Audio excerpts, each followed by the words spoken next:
जहां एक और इजराइल हमास युद्ध दिन प्रतिदिन खतरनाक रूप लेता जा रहा है, वहीं हमास का साथ दे रहे मुल्कों ने धमकियां देनी शुरू कर दी हैं। अमेरिका इस युद्ध में शुरू से ही इजराइल के साथ खड़ा है, चाहे वो हथियारों की मदद हो या फिर माली मदद।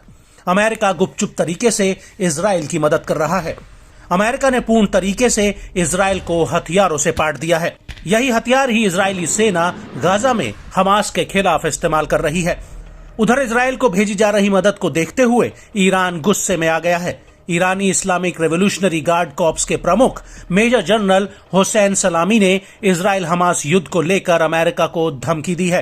हुसैनी ने कहा कि मध्य पूर्व में अमेरिका की भूमिका लगातार घट रही है।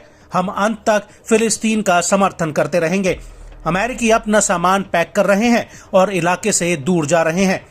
मध्य पूर्व में युद्ध जीतने के लिए सिर्फ हथियार और पैसे पर्याप्त नहीं है। ईरान उन सभी लोगों के साथ है जो अमेरिका और इजराइल के अत्याचारों से परेशान हैं। क्या अफगानिस्तान पर कब्जे से उन्हें जीत मिली? जब आप अफगानिस्तान से भागे थे तो आपकी सेना को कई शक्तिशाली उपकरणों को वहां छोड़ना पड़ा था। क्या आप उस इराक में रहने में सक्षम थे जिस पर आपने कब्जा किया था?